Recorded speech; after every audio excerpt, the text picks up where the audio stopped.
Good morning everyone. I hope कि आप लोग अच्छे होंगे। आप लोग पढ़ाई बहुत अच्छे तरीके से चल रही होगी। तो जो लोग मुझे नहीं जानते, मेरा नाम अमतापर है और आपको इस चैनल पर नीट से रिलेटेड कंटेंट देखने को मिलेंगे। तो हमारा जो आज का टॉपिक रहेगा वो रहेगा न्यूक्लिक एसिड रहेगा, और ये हमारा बायोमोलिक्यूल्स का लास्ट टॉपिक रहेगा। इसके पहले हमने पढ़ा था प्राइमरी एंड सेकेंडरी मेटाबोलाइट्स के बारे में। ठीक है, तो चलिए स्टार्ट करते हैं। अगर वीडियो अच्छा लगे तो लाइक कर दीजिएगा और चैनल पर पहली बार आएंगे सब्सक्राइब जरूर से कर दीजिएगा। चलिए स्टार्ट करते हैं और इसका मजा लूटते हैं। Nucleic acid. तो न्यूक्लिक एसिड में तो हेडिंग डाल दे रहे हैं आपका न्यूक्लिक एसिड।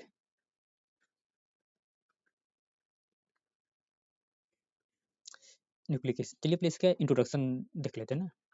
जो भी हम ट्रेंड फॉलो करते हुए चलेंगे केवल उसी के अनुसार चलेंगे, तो हमें एग्जाम में लिखने में या फिर क्वेश्चन को सॉल्व करने में काफ़ी आसानी होगी। इंट्रोडक्शन तो न्यूक्लिक एसिड में आपको दो आते हैं। एक आता है आरएनए, जो कि हम लोग पहले ही जानते हैं, आरएनए, एंड एक आता है डीएनए। तो चलिए देख लेते हैं इंट्रोडक्शन इनके बारे में, क्या होते हैं ये, किसके बने होते हैं, सब वगैरह वगैरह जो भी है। तो इंट्रोडक्शन में पहला पॉइंट आप लिख सकते हैं कि it is made of it is made of किसके बने होते हैं? कार्बन हो जाएगा, नाइट्रोजन हो जाएगा, हाइड्रोजन हो जाएगा, ऑक्सीजन हो जाएगा, फास्फोरस हो जाएगा। ठीक, इसके द्वारा क्या होता है, न्यूक्लिक एसिड अब क्या होता है, बने होते हैं। ऑक्सीजन थोड़ा सा अच्छा सा बनाते हैं, ये आपको जाएगा। सेकेंड पॉइंट ये हो जाएगा, इनका काम क्या होता है। तो आप कह सकते हैं कि न्यूक्लिक एसिड के में हम पढ़ रहे हैं, तो आपसे के लिए it carry the genetic information.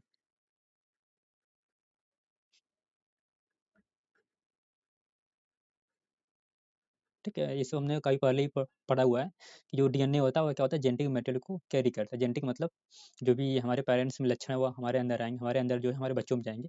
तो उसी को क्या कहते हैं, जेनेटिक इन्फॉर्मेशन।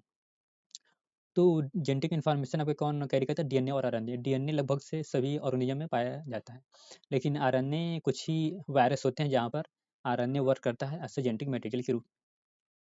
तो आरएनए जब पहले जब स्टार्टिंग हुआ तो पहले आरएनए ही क्या काम करता था, जेनेटिक इन्फॉर्मेशन से, या एक मतलब जेनेटिक इन्फॉर्मेशन को एक से दूसरे फ्रेम ले जाने का कार्य करता था। लेकिन बाद में जैसे जैसे इवोल्यूशन स्टार्ट हुआ तो बाद में आरएनए की जगह कौन ले लिया, डीएनए ले लिया। तो जितने भी प्रोकैरियोट्स और यूकैरियोट्स होते हैं सब में जेनेटिक मटेरियल कौन कैरी करता है, डीएनए। कुछ वायरस वगैरह होते हैं जहाँ पर जेनेटिक इन्फॉर्मेशन जो होता है वो आरएनए के रूप में रहता है और उसी के द्वारा एक से दूसरे जनरेशन में जाता है। तो second point, it carry genetic information. ये हो जाएगा। फिर थर्ड पॉइंट आप लिख सकते हैं कि आरएनए को हम कहते हैं क्या है। आरएनए को कहते हैं रिबोस राइबो न्यूक्लिक एसिड। ठीक है, ये हो जाएगा। जबकि डीएनए को हम क्या कहते हैं, DNA, D oxy ribose, ribose लिख दीजिए, D oxy ribose nucleic acid. ठीक है, ये हो जाएगा। अब इसके नाम में यहाँ पर राइबोस है, इसके नाम में डीऑक्सी राइबोस है, तो इसका मतलब जब हम इसका स्ट्रक्चर पढ़ेंगे तो वहाँ पर इसका मतलब देख लेंगे। तो ये हो जाएगा इंट्रोडक्शन वाला पार्ट, जिनते जिनने होते क्या या बने किससे होते हैं। ठीक है, उनका काम क्या होता है। ठीक, अब ये चलते हैं, देखते हैं कि डीएनए बनता कैसे है, स्ट्रक्चर के बारे में इसका ना। तो स्ट्रक्चर को पढ़ने से पहले हम लोगों को पढ़ना पड़ेगा कि कौन कौन से कंपोनेंट होते हैं जो डीएनए बनाने में भाग लेते हैं। जस्ट फॉर एग्जांपल हम एक लेते हैं कि आप उसके द्वारा ज़्यादा आसानी से समझ सकते हैं। जैसे हमको बनाना है, खिचड़ी बनाना है, ठीक। तो खिचड़ी बनाने के लिए हमें चावल चाहिए, पानी चाहिए, टमाटर वगैरह चाहिए, मटर वगैरह सब सारे चाहिए। तो उन सबको हम मिलाकर फिर इसके बाद क्या बनाते हैं, खिचड़ी बनाते हैं। उसी तरह डीएनए को बनाने के लिए हमें बहुत सारे कंपाउंड वगैरह चाहिए। जैसे आपका शुगर हो गया, फास्फोरिक एसिड हो जाएगा, नाइट्रोजनस बेस हो जाएगा। तो इन सबको हम लेंगे और एक निश्चित बॉन्ड द्वारा आपस में जोड़ेंगे, फिर उसके बाद हमारा डीएनए बनकर तैयार होगा। ठीक है, तो चलिए देखते हैं पहले कौन कौन से कंपोनेंट होते हैं जो डीएनए में पाए जाते हैं। ठीक, तो component present in DNA, component of DNA लिख लेते हैं। कंपोनेंट ऑफ न्यूक्लिक एसिड सीधे सीधे चलेगा, न्यूक्लिक एसिड। क्योंकि यहाँ पर हम आरएनए और डीएनए दोनों के बारे में स्टडी कर लेंगे। दोनों का स्ट्रक्चर लगभग सेम ही है, लेकिन डीएनए क्या होता है, डबल स्टैंडर्ड होता है, आरएनए सिंगल स्टैंडर्ड होता है। ठीक है, कंपोनेंट ऑफ डीएनए मतलब ये न्यूक्लिक एसिड। तो इसको हम 2 भागों में बाँटते हैं। पहला लिख दे रहे हैं कंपोनेंट, जो भी आपका रहेगा कंपोनेंट। और ठीक, ये सेकंड आपका कौन-कौन से बॉन्ड इसमें उपस्थित होते हैं। ज़ाहिर-सी बात है बहुत सारे कंपाउंड उपस्थित रहेंगे तो वो किसी न किसी बॉन्ड द्वारा आपस में जुड़ेंगे ही ना, तभी तो सब स्टेबल का डीएनए हमारा बनेगा। इतना बड़ा स्ट्रक्चर है तो एक्चुअल में उसको स्टेबिलिटी प्रदान करने के लिए बॉन्ड चाहिए ना। तो कंपोनेंट में आपका हम 3 भाग होते हैं इसमें, ठीक? इसको आप 3 भागों में डिवाइड कर सकते हैं। पहला हो जाएगा, दूसरा हो जाएगा और तीसरा हो जाएगा। और ठीक है, तो पहले लिख लेते हैं। तो पहला होता है इसमें शुगर पाया जाता है, ठीक? शुगर होता है। सेकंड आपका होता है फास्फोरिक एसिड, फास्फोरिक एसिड होता है। तीसरा आपका होता है नाइट्रोजनस बेस, नाइट्रोजनस बेस, ठीक है जी। अभी आगे चलकर हम नाइट्रोजन बेस को जो है कि 2 भागों में बाँटेंगे। तो फिलहाल में हम बॉन्ड देख लेते हैं कौन-कौन से बॉन्ड होते हैं हमारे इसमें, है कि नहीं? थोड़ा-सा हम तेज़ नहीं ना पढ़ा रहे हैं क्योंकि हमें लग रहा है थोड़ा-सा जो है कि टॉपिक पे ही ध्यान दिया जाए, है कि नहीं? इधर-उधर की बातें तो जो है क्या होती रहेंगी। तो बॉन्ड में हमारा 2-3 बॉन्ड उपस्थित होता है। पहला एक है N glycosidic bond, N glycosidic bond ये होता है। जैसे कि ग्लाइकोसिडिक के बारे में शायद आप लोग जानते भी होंगे, जो ग्लूकोज में उपस्थित होता है, तो वहाँ पर ओ ग्लाइकोसिडिक बॉन्ड होता है। वहाँ पर ऑक्सीजन के बीच बॉन्ड होता है, यहाँ पर नाइट्रोजन के बीच में बॉन्ड होता है। जिस वजह से इसको एन ग्लाइकोसिड कहेंगे और ग्लूकोज के अंदर जो रहता है उसको ओ ग्लाइकोसिडिक बॉन्ड कहेंगे, ठीक? ये एन ग्लाइकोसिडिक बॉन्ड फिर आपको हो जाएगा फॉस्फोईस्टर बॉन्ड, फॉस्फोईस्टर बॉन्ड, फॉस्फोईस्टर बॉन्ड हो जाएगा। थर्ड आपका हो जाएगा फॉस्फोडाइईस्टर बॉन्ड,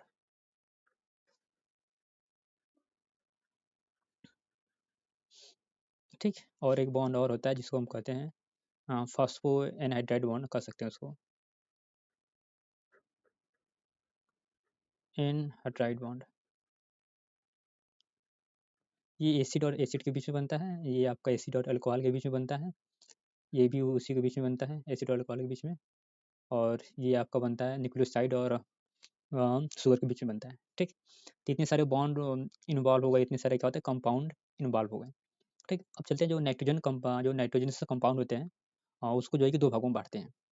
तो कौन-कौन से भाग होते हैं हम उसको देख लेते हैं। तो आपका हो जाएगा नाइट्रोजनस, नाइट्रोजन से बेस को 2 भागों में बाँटते हैं। इसका स्ट्रक्चर भी हम यहीं पर देख लेंगे ताकि बाद में हमें इसका स्ट्रक्चर ना देखना पड़े। तो नाइट्रोजनस बेस में आपका इसको 2 भागों में बाँटते हैं। एक आपका हो जाएगा प्यूरीन, ठीक है? एक आपका हो जाएगा पिरिमिडीन,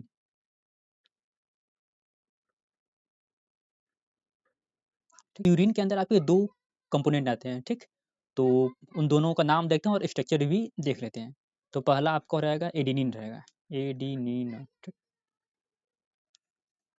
इसका स्ट्रक्चर आपका हो जाएगा कुछ इस तरह से, थोड़ा-सा इसको ऊपर कर लेते हैं। ये आपका एक प्रकार का हेटेरोसाइक्लिक कंपाउंड होता है। हेटेरोसाइक्लिक कंपाउंड बोले तो ऐसा मतलब साइक्लिक जिसमें कार्बन के अलावा अगर अदर एटम भी उपस्थित होते हैं उसको क्या कहते हैं हेटेरोसाइक्लिक कंपाउंड कहते हैं, ठीक? ये आपका हो जाएगा डबल बॉन्ड हो जाएगा, ये आपका हो जाएगा, ठीक? एक डबल बॉन्ड यहाँ पर उपस्थित होता है। ये आपका क्या हो जाएगा एडेनिन का स्ट्रक्चर होता है। दूसरा आपका कंपाउंड होता है ग्वानिन, ये आपका एडेनिन हो जाएगा, दूसरा आपका होता है ग्वानिन।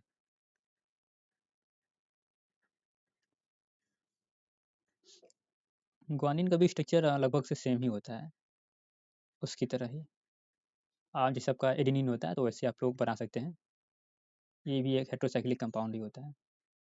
ये आपका हो जाएगा हाइड्रोजन, यहाँ पर आपका लग जाएगा डबल बॉन्ड ऑक्सीजन हो जाएगा, फिर यहाँ पे ये, फिर यहाँ पे NH2 ग्रुप लग जाएगा और यहाँ पर लग जाएगा ये, ठीक? तो ये आपका हो जाएगा ग्वानिन, ये हो जाएगा आपका एडेनिन, ठीक? इसी तरह आपका जो पायरिडीन होता है इसमें भी क्या होता है 3 कंपाउंड आते हैं। तो तीनों को बारी-बारी से लिखते हैं और तीनों का स्ट्रक्चर हम देखते हुए चलते हैं। पायरिडीन में आपका पहला हो जाएगा साइटोसिन हो जाएगा ना, साइटोसिन हो जाएगा। साइटोसिन हो जाएगा, तो साइटोसिन का स्ट्रक्चर हम देख लेते हैं यहीं थोड़ा सा अच्छा सा। ये ऐसे हो जाएगा, एक मिनट, थोड़ा सा अच्छा से नहीं बनाया।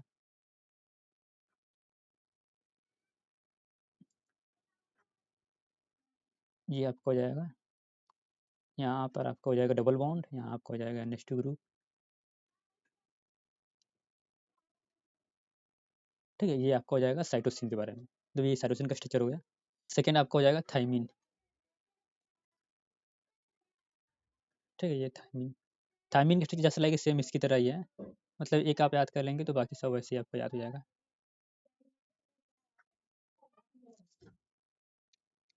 एक मिनट, ये आपका हो जाएगा डबल बॉन्ड, यहाँ पर ऐसे करके हो जाएगा, फिर यहाँ पर भी डबल बॉन्ड लगा दीजिए आप, फिर यहाँ पर एक मिथिल ग्रुप लगा दीजिए, यहाँ पर एक डबल बॉन्ड, यहाँ पर हाइड्रोजन और यहाँ पर एक हाइड्रोजन लगा दीजिए। ठीक है, ये आपका हो जाएगा थाइमिन। तीसरा जो स्ट्रक्चर होता है जो आपका इसमें पाया जाता है, आरएनए में पाया जाता है ना, ये आपका आरएनए में नहीं पाया जाता, और जो आरएनए है या थाइमिन की जगह कौन सा पाया जाता है आरएनए में, यूरासिल पाया जाता है। ठीक है, डीएनए में आपका ये थाइमिन पाया जाता है, आरएनए में उसकी जगह यूरासिल पाया जाता है, तो उसका भी स्ट्रक्चर जैसा कि सेम इसकी तरह ही है। तो स्ट्रक्चर आप लोग थोड़ा सा देख लेंगे तो आसानी होगी ना। ये हो जाएगा ये, ताकि जब डीएनए का स्ट्रक्चर बनाना हो तो काफ़ी आसानी से बन जाए। ये आपको हो जाएगा। ठीक, डबल बॉन्ड यहाँ पर बना दीजिए, यहाँ पर ऐसे हो जाएगा। ठीक, तो ये आपका हो जाएगा यूरासिल, यहाँ पर नाम लिख दे रहे हैं यूरासिल। ठीक, ये आपका हो जाएगा प्यूरिन और pyrimidine का स्ट्रक्चर होगा। अब चलते हैं फास्फोरिक एसिड का देखते हैं, और वो क्या करते हैं उसको ग्लूकोज का देखते हैं। तो ये हम स्ट्रक्चर वगैरह मतलब जो भी कंपोनेंट उसमें उपस्थित होते हैं, सारा का हमने नाम देख लेंगे, और क्या देख लेंगे, स्ट्रक्चर देख लेंगे। फिर उसके बाद हम एक को बाई बॉन्ड द्वारा जोड़ेगा ओवरऑल अपना डीएनए बना देंगे। ठीक, तो आइए चलते हैं, अगला पेज लेते हैं। अगला जो स्ट्रक्चर रहेगा आपका फास्फोरिक एसिड। फास्फोरिक एसिड, ठीक है, तो फास्फोरिक एसिड का आपका H3PO4, ये आपका होता है। इसमें जो होता है डीएनए में ही पाया जाता है। स्ट्रक्चर कुछ ऐसे हो जाएगा आपका, SOH हो जाएगा। ये आपका फास्फोरिक एसिड का जो है कि स्ट्रक्चर हो गया। ठीक, अभी चलते हैं कि देखते हैं ग्लूकोज, शुगर कौन सा उपस्थित होता है ना, शुगर। ठीक, तो डीएनए में अलग शुगर होता है, मतलब जैसे लाइक सेम वही वाला होता है, बस थोड़ा सा एक ऑक्सीजन जो होता है मिसिंग होता है। तो यहाँ पर हम डीएनए लिख दे रहे हैं, यहाँ पर हम आरएनए लिख दे रहे हैं। ठीक है, जैसे कि शुगर जो है कि वो दो रूप में एग्जिस्ट करता है, एक क्लोज चैन में, एक ओपन चैन में। तो जो डीएनए में पाया जाता है वो आपका क्लोज चैन वाला होता है, और 5 कार्बन वाला शुगर पाया जाता है। शुगर यहाँ पर लिख दीजिए, यहाँ पर C5H10O5। ठीक, ये शुगर यही वाला पाया जाता है। अब इसमें से डीएनए में जो पाया जाता है आपका कार्बन 5H10 हो जाएगा, वो 4 होता है, मतलब एक ऑक्सीजन जो होता है कार्बन नंबर सेकंड वाला ऑक्सीजन, वो क्या होता है, रिमूव हो जाता है। जबकि आरएनए में सेम ऐसे ही पाया जाता है, O5। ठीक है, ये होता है आरएनए में, ये शुगर उपस्थित होता है। यहाँ पर कार्बन नंबर सेकंड वाला लिख दे रहे हैं, सेकंड नंबर ऑक्सीजन रिमूव हो जाता है। ठीक, ये हो जाएगा, जिस वजह से हम उसको क्या कहते हैं, डीऑक्सी राइबोस शुगर कहते हैं ना, डीऑक्सी राइबोस शुगर ना, डीऑक्सी का मतलब हो जाएगा, जैसे अब इंटरन आप ये जैसे कि इसको कहते हैं 2 डीऑक्सी राइबोस शुगर। 2 का मतलब जो सेकंड नंबर वाला ऑक्सीजन क्या हो जाएगा, वो रिमूव हो गया है। ठीक है, इस वजह से 2 डीऑक्सी राइबोस शुगर के नाम से जानते हैं। जबकि यहाँ पे इसको हम क्या कहते हैं, राइबोस शुगर कहते हैं इसको, मतलब यहाँ पे कोई भी ऑक्सीजन वगैरह रिमूव नहीं हुआ है। ठीक, तो ये सब सारे क्या हो गए, कंपोनेंट हो गए, कि कौन कौन से कंपोनेंट जो पाए जाते हैं, सारे कंपोनेंट बारे में हमने पढ़ लिया है। इसका स्ट्रक्चर एक बार हम बना देते हैं, क्लोज चैन और ओपन चैन का प्रॉब्लम रहेगा आप लोगों को, तो बना देते हैं ये।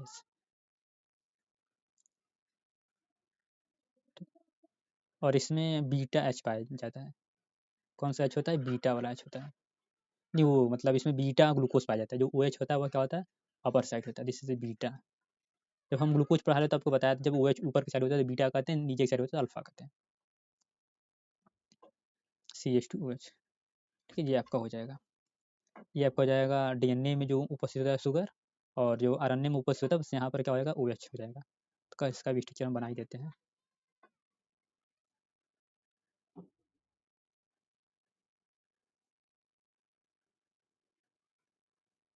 ठीक है, ये आपका आरएनए में होता है, ये आपका डीएनए में होता है। तो ओवरऑल सारे कंपोनेंट के बारे में हम लोगों ने अच्छे से पढ़ लिया है। अब चलते हैं जो है कि एक-एक कंपोनेंट क्या करते हैं, जोड़ते हैं। जोड़ने के बाद क्या बनाते हैं, डीएनए बनाते हैं। ठीक? यहाँ पर आप लिख दीजिए असेंबल लिख दीजिए। जैसे हम खिचड़ी बनाने के लिए सारे कंपोनेंट पहले इंग्रेडिएंट कलेक्ट करेंगे, फिर उसको क्या करेंगे, आपस में मिलाकर खिचड़ी बना देंगे। जैसे अगर सिंपल भाषा में और समझना चाहते हैं तो समझिए कि ऐसे कि पहले हम मोबाइल का पार्ट्स वगैरह सारा कलेक्ट करते हैं, फिर उसके बाद क्या करते हैं, उसको जोड़ना चालू करते हैं, तो हमें इंडिया में हमें मोबाइल मिल जाता है पूरा असेंबल होकर।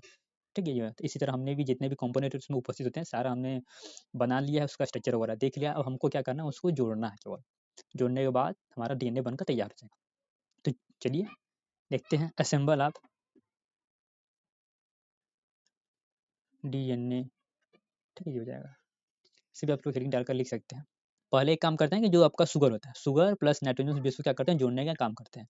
ठीक है, फिर उसके बाद आगे जो भी हमारा जो हो जाएगा उसको पहले जोड़ेंगे, पहले हम इन दोनों को पहले जोड़ते हैं। तो जैसे कि जो हम हमारा शुगर है ना,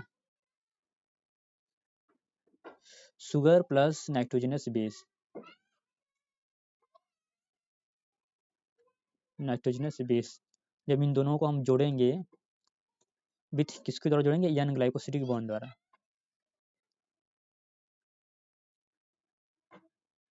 तो उसको हम क्या कहेंगे, उसको हम न्यूक्लियोसाइड कहेंगे। क्या कहेंगे, न्यूक्लियोसाइड कहेंगे, न्यूक्लियोसाइड कहेंगे। ठीक हो जाएगा। फिर आपका न्यूक्लियोसाइड से मिलकर क्या बनेगा, न्यूक्लियोटाइड मिलेगा। फिर न्यूक्लियोटाइड से मिलकर क्या बनेगा, न्यूक्लिक एसिड बनेगा।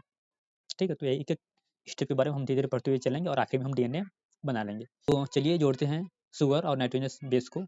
तो शुगर में पहले हम लेंगे अपना प्यूरिन लेंगे ना, प्यूरिन लेंगे। चलिए ठीक है, प्यूरिन ही ले लेते हैं। तो आइए पहले एडेनिन को जोड़ते हैं। एडेनिन आपका हो जाएगा, तो एडेनिन आपका हो जाएगा, पहले हेटेरोसाइक्लिक कंपाउंड बनाएंगे ऐसे कर कर। यहाँ पर हो जाएगा नाइट्रोजन, ऐसे कर कर ऐसे कर, ठीक। फिर इस वाला का साइड वाला रिंग तो आपका सेम ही रहेगा, ऐसे करके रहेगा, ठीक। यहाँ आपका डबल बॉन्ड उपस्थित रहेगा, यहाँ डबल बॉन्ड उपस्थित रहेगा, यहाँ डबल बॉन्ड रहेगा, और यहाँ कौन सा रहेगा, वो NH2 ग्रुप रहेगा, और यहाँ क्या रहेगा, आपका एक हाइड्रोजन रहेगा, ठीक। ये आपका हो जाएगा एडेनिन हो जाएगा, ठीक। तो इसके साथ हमको क्या जोड़ना है, हमको जोड़ना है इसके साथ ग्लूकोज जोड़ना है ना, तभी हमारा क्या बनेगा, न्यूक्लियोसाइड बनेगा। तो ग्लूकोज कुछ इस तरह से हम जोड़ लेते हैं, 1 मिनट।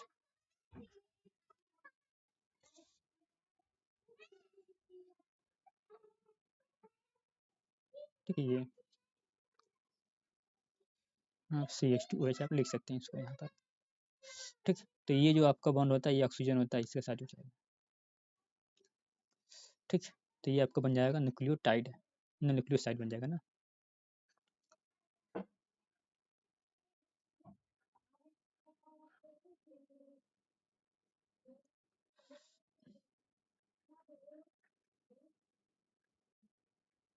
तो यार 1 मिनट, ठीक है। यहाँ पर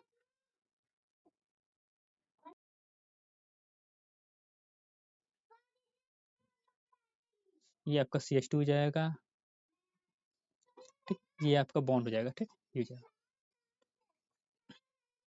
ठीक। तो इसको हम क्या कहेंगे, एन ग्लाइकोसिडिक बॉन्ड कहेंगे, एन ग्लाइकोसिडिक बॉन्ड, ठीक। ये आपका क्या हो जाएगा, ये आपका हो जाएगा न्यूक्लियोसाइड हो जाएगा, ठीक है। और इसको हम क्या कहेंगे, ये आपका एडिनो एडेनिन है ना, हाँ, तो इसको हम कहेंगे एडिनोसिन कहेंगे, क्या कहेंगे, एडिनोसिन कहेंगे, ठीक। एडिनोसिन हो जाएगा, ठीक। तो कुछ इस तरह से जब हम अदर कंपाउंड को जोड़ेंगे, जैसे कि हम ग्वानिन को जोड़ेंगे, अगर ग्वानिन प्लस शुगर, तो ये आपका हो जाएगा ग्वानोसिन हो जाएगा ना, ग्वानोसिन हो जाएगा, ठीक। आपका ये हो जाएगा न्यूक्लियोसाइड, ठीक। तो इसी तरह हम अदर जो हमारा नाइट्रोजन बेस है उसको लेकर अपना न्यूक्लियोसाइड बना लेंगे, ठीक। जैसे ये भी आपका न्यूक्लियोसाइड है, ये भी न्यूक्लियोसाइड है, और जैसे कि ये तो हमारा होगा pyridine के बारे में, जैसे हमारा जो pyrimidine होता है ना, वो आपका साइटोसिन होता है ना, साइटोसिन। तो साइटोसिन प्लस शुगर मिल जाएगा तो क्या बन जाएगा आपका, आपका बन जाएगा साइटिटीन बन जाएगा। जो डीन शब्द है आपका पायरिडीन से आता है। इसी तरह आपका जो थाइमीन होता है, thymine plus sugar equal to हो जाएगा थायमीडीन हो जाएगा, थायमीडीन हो जाएगा। इसी तरह आपका वो हो जाएगा ना, यूरासिल हो जाएगा ना, यूरासिल प्लस शुगर हो जाएगा, क्या हो जाएगा आपका, आपका हो जाएगा यूरिडीन हो जाएगा ना, यूरिडीन हो जाएगा। ठीक है, ये आपका हो जाएगा। जब हम शुगर के साथ इन दोनों को जोड़ देंगे बाई यानी ग्लाइकोसिडिक बॉन्ड द्वारा, तो हमारा क्या बन जाएगा, वो न्यूक्लियोसाइड बन जाएगा। ठीक, तो ये जैसे कि आपको ज़्यादा प्रॉब्लम हो रही तो हम दिखा देते हैं इधर कौन सा बॉन्ड इन्वॉल्व होगा। जैसे कि ये तो हमारे शुगर हो जाएगा, अच्छा ये बचा, जैसे कि ये, तो इसमें आपका ये वाला हाइड्रोजन इन्वॉल्व हो जाएगा यूरासिल में, इसमें आपका ये वाला हाइड्रोजन इन्वॉल्व हो जाएगा, इसमें ये वाला हाइड्रोजन हो जाएगा इन्वॉल्व हो जाएगा, इसमें आपका ये वाला हाइड्रोजन इन्वॉल्व हो जाएगा। किस में इन्वॉल्व होगा, यानी ग्लाइकोसिडिक बॉन्ड बनाने में ये वाला हाइड्रोजन। ठीक है, जैसे मैंने इसमें ये वाला हाइड्रोजन रिमूव किया था, तो इसमें ये वाला रिमूव होगा, इसमें ये वाला रिमूव होगा, दैट्स इट। ठीक है, तो ये हो गया आपका न्यूक्लियोसाइड। हम चलते हैं न्यूक्लियोटाइड की तरफ ना,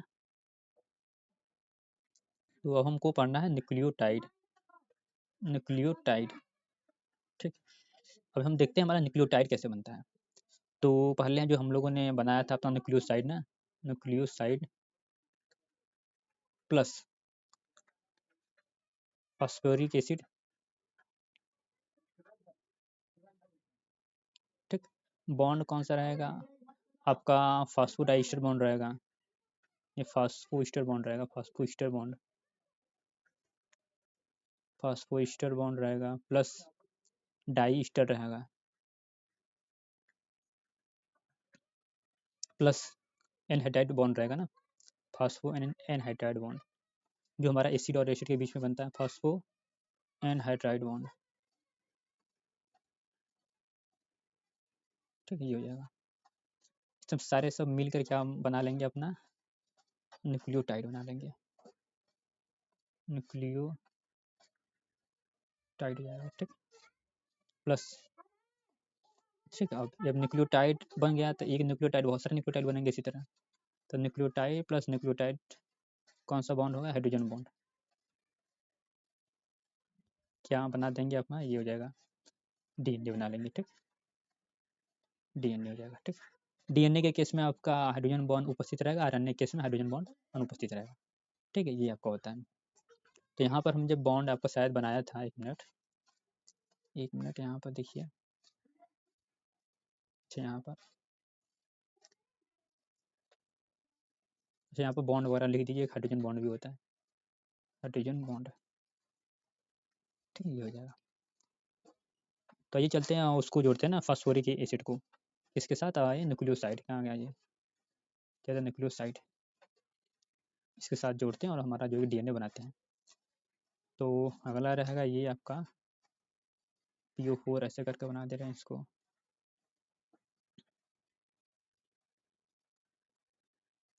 प्लस, और यहीं पर डीएनए एंटी पैरेलल होता है, मतलब एक डायरेक्शन, एक 5 to 3 प्राइम होता है, एक 3 से 5 प्राइम होता है, राइट हैंडेड साइड वाला होता है। जो हम लोग पढ़े वो क्या है, बी डीएनए के बारे में पढ़े। चलिए, इस सब के बारे में तो बाद में भी देखा ही जाएगा। यहाँ आपका क्या हो जाएगा, नाइट्रोजनस बेस, बेस हम लिख दे रहे हैं यहाँ पे, इतना बड़ा स्ट्रक्चर बनाएंगे नहीं हम। तो यहाँ पर हमारा होता है CH2 और O हो जाए और H होता है। ठीक, तो जो बॉन्ड होता है ये, हमने इसके बारे में फैट में पढ़ा था कि जब अल्कोहल और एसिड मिलाते हैं तो वाटर रिमूव होता है और ईस्टर बॉन्ड बनता है। तो ये आपका रिमूव हो जाएगा, माइनस वाटर, आपका हो जाएगा फास्फोरस हो जाएगा, ये आपका हो जाएगा H हो जाएगा। ठीक, एक मिनट,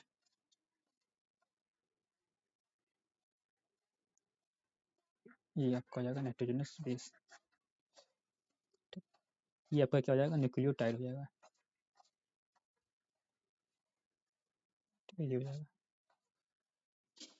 तो एक न्यूक्लियोटाइड हो जाएगा, इसके नीचे हम दूसरा न्यूक्लियोटाइड बनाएंगे, फिर इन दोनों को आपस में जोड़ेंगे, तो जिसके द्वारा हम जोड़ेंगे उसको फास्फोडाइस्टर बॉन्ड कहते हैं।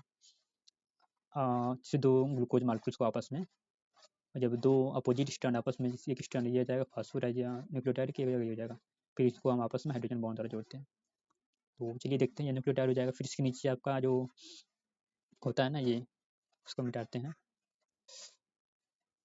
ये आपका न्यूक्लियोटाइड हो जाएगा। फिर इसके नीचे हमारा एच लिख दीजिए, यहाँ पर हम डीएनए केस का ले रहे हैं, तो यहाँ आपको होता है OH, ठीक। और नीचे हम बनाते रहे हैं फास्फोरिक एसिड, इस तरह से अपना,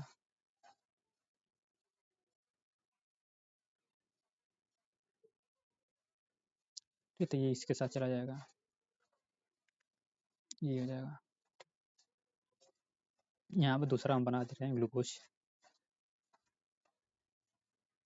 जस्ट अभी हम आखिरी में एक डीएनए स्ट्रक्चर बना के दिखाएंगे, तो चिंता मत करिए। OH, ठीक। तो हाइड्रोजन यहाँ पर चला जाएगा इसके साथ, ऐसे कर कर, ठीक हो जाएगा। तो ओवरऑल संरचना हमको मिल जाएगा, ये आपका ऐसे हो जाएगा, क्या हो जाएगा, ये यहाँ पर OH हो जाएगा, ये आपको ग्लूकोज हो जाएगा ना,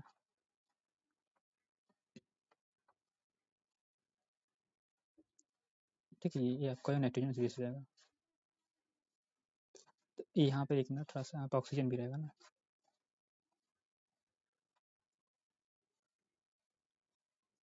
तो इसको अच्छा से बनाते हैं यार, अच्छा से नहीं बना हुआ है ये फास्फोरस होगा, ये आपका ऑक्सीजन हो जाएगा।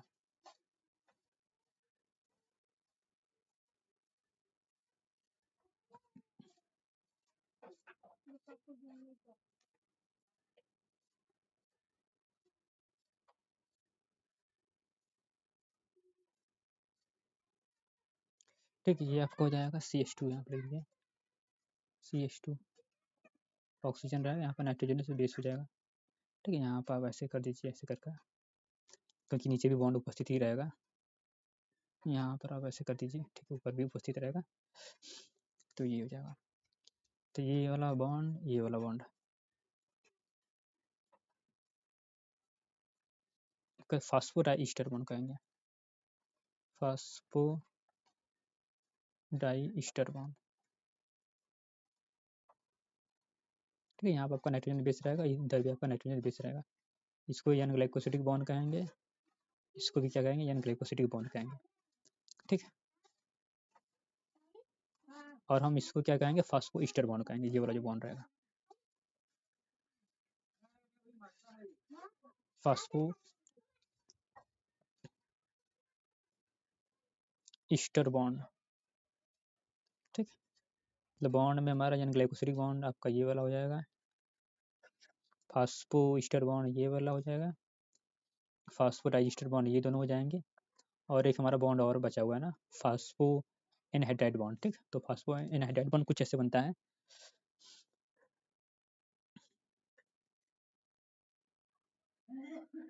ठीक है। थोड़ा सा इसको बीच में बनाते हैं, ये आपको हो जाएगा ऐसे ऐसे ऐसे, ठीक। यहाँ पर हो जाएगा, कौन सा हो जाएगा, फर्स्ट ऑक्सीजन जाएगा यहाँ पर,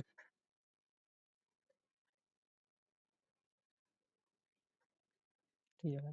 सपोज कर ले यहाँ पे एक फास्फोरस ग्रुप और है ना, ये आपको हो जाएगा, ठीक, ठीक है। इसको आप रिमूव कर दीजिए, अब जो बॉन्ड हमारा बन जाएगा, ठीक। यहाँ पर बन जाएगा CH2 है, फिर यहाँ पर ऑक्सीजन है, यहाँ पर फास्फोरस है, फिर यहाँ पे क्या हो जाएगा,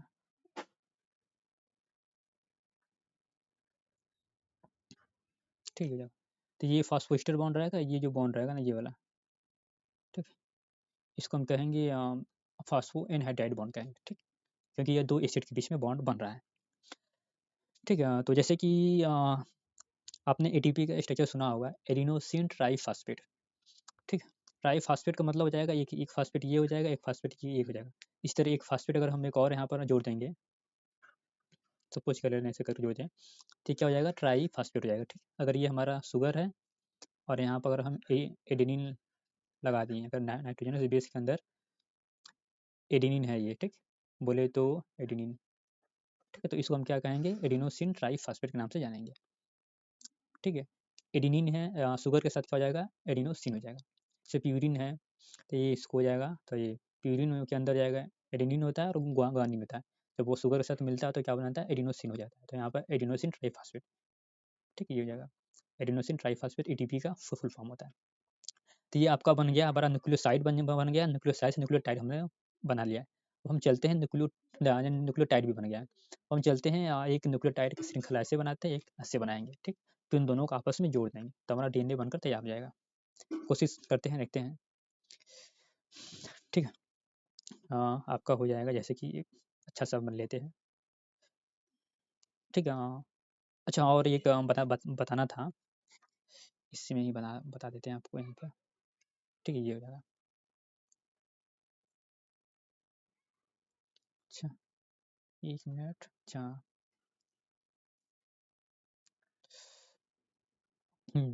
जैसे कि जो हमारा होता है ना, हम डीएनए कहते हैं, 5 प्राइम टू क्या रहता है, 3 प्राइम रहता है ना, ऐसे करके रहता है। तो 5 प्राइम का मतलब हो जाएगा कि जहाँ से ओ एच हमारा अटैच है, ये वाला ओ एच शुगर के साथ किस कार्बन पर अटैच होता है, 5 कार्बन पर अटैच होता है, इसलिए उसको क्या कहते हैं, 5 प्राइम करते हैं। 3 प्राइम का मतलब हो जाएगा कि जो हमारा ओ एच यहाँ पर फ्री रहता है, ये वाला ओ एच, ये वाला ओ एच। तो 3 प्राइम इसको इंडिकेट करता है, मतलब 5 आपका ये हो जाएगा, 3 आपका ये हो जाएगा, ठीक है। ये हो जाएगा 5 प्राइम to 3 प्राइम। तो क्योंकि डीएनए का एक सिरा 5 होता है, दूसरा 3 होता है, तो जो 5 और 3 नाम देते हैं वो इसी के आधार पर देते हैं कि जो हमारा फॉस्फेट ग्रुप होता है, अगर 5 कार्बन के साथ जुड़ता है तो वहाँ पर 5 प्राइम हो जाएगा, और नीचे हमारा जो ओ एच रहेगा ग्लूकोज का, वो इंडिकेट करेगा 3 प्राइम को। तो ये आपका 5 to 3 प्राइम जो भी अपना हो गया ना, ये डीएनए का स्ट्रक्चर बनाते हैं, अच्छा सा झकास स्ट्रक्चर, 3 डायमेंशनल स्ट्रक्चर। अरे यार, ये भी ना फर्जी टाइप का बन रहा है। ये आपका हो जाएगा शुगर, ये आपका हो जाएगा फॉस्फोरिक फॉस्फेट ग्रुप हम जोड़ दे रहे हैं यहाँ पर, ठीक है। इस तरह आगे भी रहेगा आपका, नीचे आपका हम जोड़ दे रहे हैं फॉस्फोडाइस्टर बॉन्ड, ठीक है। ये हो जाएगा।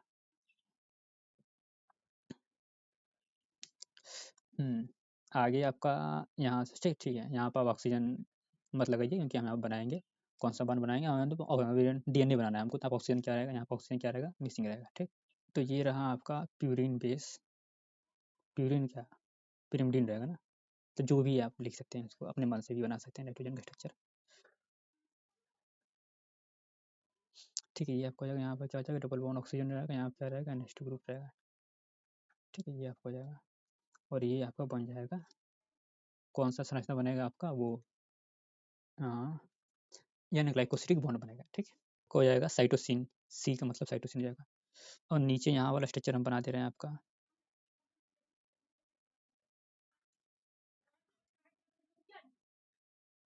ये आपका हो जाएगा। फिर नीचे से कर जो भी अपन नीचे तक रहेगा ऐसे रहेगा, ये आपका हो जाएगा हाइड्रोजन रहेगा, क्योंकि यहाँ पर डीएनए स्ट्रक्चर है तो ऑक्सीजन एब्सेंट रहेगा। बाकी यहाँ आपका हो रहेगा नाइट्रोजन बेस, ऐसे स्ट्रक्चर यहाँ बनाएंगे और ऐसे स्ट्रक्चर यहाँ का इस साइड बनाएंगे, ठीक है। ये आपका क्या है, 5 प्राइम है, क्या है, 5 प्राइम है। 5 प्राइम का मतलब हो जाएगा ये फॉस्फेट ग्रुप का होता है, यहाँ 5 कार्बन से अटैच है। 3 प्राइम का मतलब जो हमारा ऑक्सीजन होता है ना, ये ओ एच होता है ना, यही 3 प्राइम जो है कि शो करता है। चलिए बनाते हैं और इस टॉपिक जल्दी से एंड करते हैं,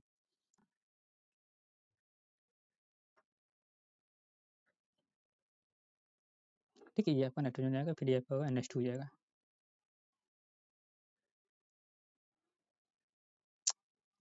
थोड़ा सा ये आपका हो जाएगा, यहाँ पर नाइट्रोजन जाएगा ना, ठीक है। ये थोड़ा सा अच्छा सा बनाते हैं, ये आपका जुड़ जाएगा, तो अच्छा से नहीं बन रहा है, इसको अच्छा से बनाते हैं,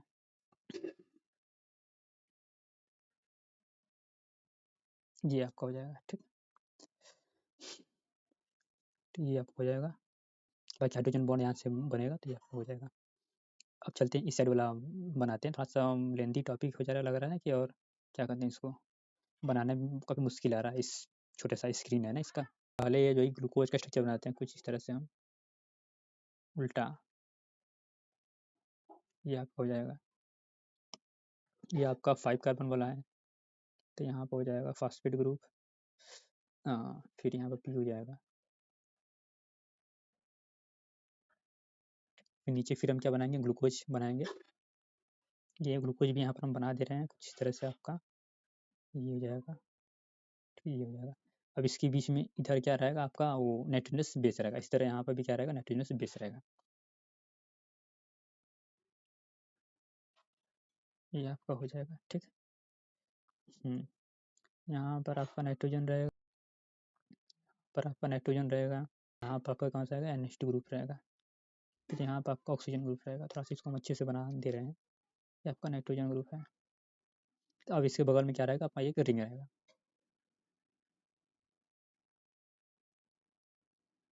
ये हो जाएगा, ठीक। इस तरह यहाँ पर भी हम बना देते हैं, ये वाला भी है। ये हमारा कौन सा है, ये आपका ग्वानिन है। नेट ग्वानिन है, हम जी लिख दे रहे हैं, यहाँ का मतलब हो जाएगा जी, ठीक है। ये जाएगा, ये सी है, ये जी है, ये ट्रिपल बॉन्ड द्वारा जुड़ेगा और ये दोनों आपस में डबल बॉन्ड द्वारा जुड़ेंगे, ठीक। तो इसका स्ट्रक्चर भी हम बनाते हैं जल्दी से करके। ये हो जाएगा,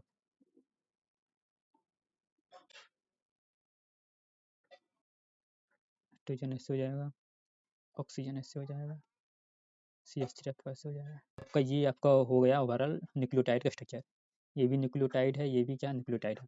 अब ये दोनों आपस में किस बॉन्ड द्वारा जुड़ेंगे, हाइड्रोजन बॉन्ड द्वारा जुड़ेंगे, तो ओवरऑल हमारा DNA बन जाएगा, ठीक। तो चलिए हाइड्रोजन बॉन्ड जो है कि हम लगाकर जोड़ते हैं, खत्म करते हैं जल्दी से इस टॉपिक को। तो ये वाला जो नाइट्रोजन वाला हाइड्रोजन है, अगर हम इसको यहाँ पर लिख दिए एक हाइड्रोजन को, तो इसके साथ बॉन्ड बना लेगा। फिर ये हमारा इसका नाइट्रोजन रहेगा, इसके साथ नाइट्रोजन के साथ बॉन्ड बना लेगा। फिर इसका जो एक हम अगर हाइड्रोजन यहाँ पर लिख देंगे तो इसके साथ बॉन्ड बना लेगा। फिर कुछ इस तरह यहाँ पर भी होता है, आपको हो जाएगा एडेनिन हो जाएगा ना, एडिनोसिन हो जाएगा, ये आपको हो जाएगा थाइमिन हो जाएगा, ठीक। तो यहाँ पर ये वाला जो डबल बॉन्ड होता है ना, ये यहाँ पर जो हाइड्रोजन होता है यहाँ पर, इसको इस ऑक्सीजन द्वारा अट्रैक्शन होता है, और ये वाला जो नाइट्रोजन होता है, इसका वाला जो हाइड्रोजन होता है, इसके साथ अट्रैक्शन होता है, ऐसे करके, ठीक। आपका ये था ओवरऑल DNA का स्ट्रक्चर। आई होप कि आपको थोड़ा सा समझ में आ जाएगा। चलिए थोड़ा सा इसका एक्चुअल जो DNA स्ट्रक्चर था उसको थोड़ा सा समझ लेते हैं।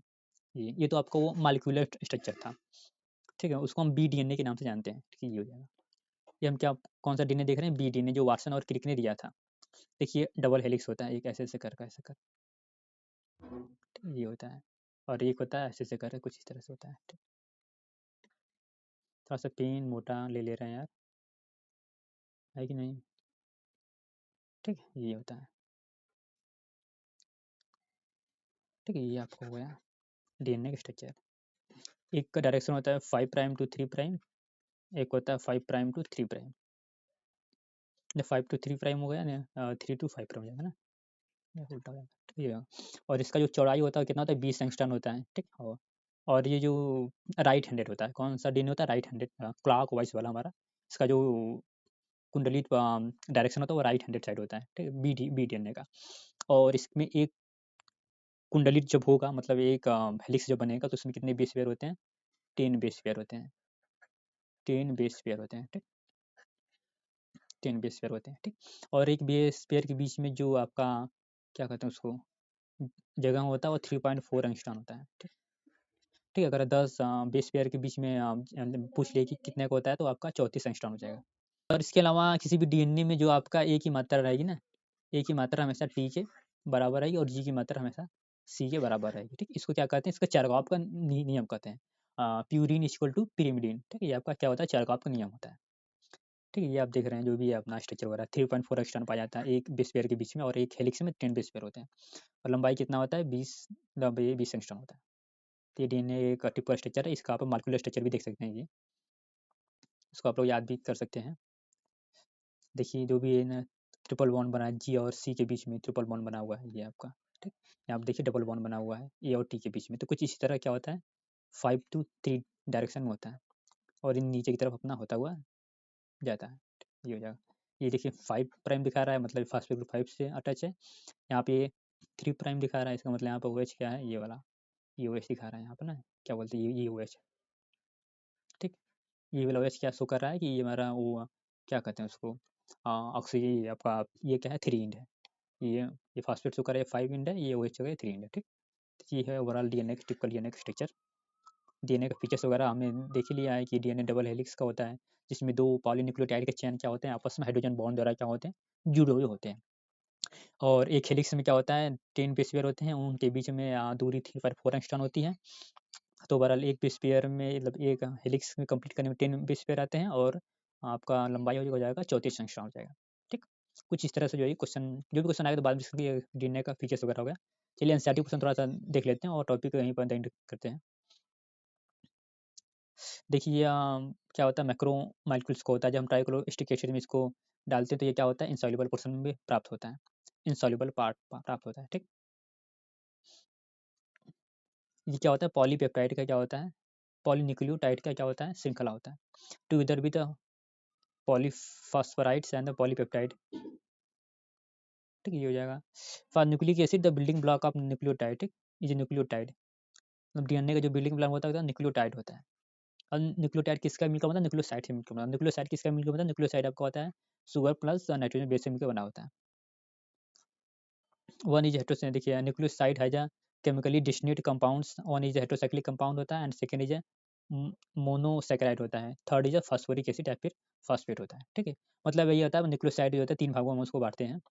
एक आपका होता है ग्लूकोज हो जाएगा, एक आपका हो जाएगा मतलब ग्लूकोज नहीं वो शुगर हो जाएगा, एक फॉस्फोरिक एसिड हो जाएगा, एक आपका हो जाएगा हेट्रोसाइक्लिक कंपाउंड जिसे प्यूरिन और pyrimidine भी कहते हैं। सब आगे देखिए यहाँ पे लिखा हुआ है नोटिस कंपाउंड, ठीक। Heterocyclic compound in nucleic acid are the nitrogenous base, क्या नाइट्रोजन बेस होते हैं named adenine guanine uracil cytosine and the thymine. The sugar found in the polynucleoside is either ribose, मतलब जो भी शुगर पाया जाता है वो राइबोस होता है या फिर क्या होता है टू डीऑक्सी राइबोस शुगर, मतलब टू का मतलब होता है सेकंड नंबर वाला ऑक्सीजन क्या होता है वो मिसिंग रहेगा। आगे देखिए क्या लिखा है the nucleic acid containing deoxyribose is called deoxyribo nucleic acid, ठीक है। डीएनओ क्या कहते हैं डीऑक्सीराइबो न्यूक्लिक एसिड कहते हैं और उसमें क्या होता है 2 डीऑक्सी कहेंगे, wild which content ribose is called ribo nucleic acid, ठीक है ये आपको हो जाएगा। मतलब जिसमें ऑक्सीजन उपस्थित रहेगा उसको हम कहेंगे राइबो न्यूक्लिक एसिड, जिसमें ऑक्सीजन एब्सेंट रहेगा उसको क्या करेंगे डीऑक्सीराइबो न्यूक्लिक एसिड। तो ओवरऑल ये था जो है कि हमारा डीएनए है। आई होप कि आपको जो है कि समझ में आया होगा, थोड़ा सा लेंदी है तो ओवरऑल ये हमारा जो है कि जो बायोमॉलिक्यूल्स था ओवरऑल खत्म होता है, ठीक है। अब हम जो हमारा नेक्स्ट टॉपिक रहेगा तो अभी चलते हैं, अभी हमारा वो वाला टॉपिक चला है ना बायोलॉजिकल क्लासिफिकेशन, ठीक। अब इस बार के जितने भी क्वेश्चन रहेंगे सारा लेकर आएंगे तो हमारे ये वाला टॉपिक लोगों से खत्म हो जाएगा, ठीक है। तो मिलते हैं नेक्स्ट वाले वीडियो में, तब तक के लिए गुड बाय। तो आप लोग पढ़ते रहिए और मजा लेते रहिए, है कि नहीं।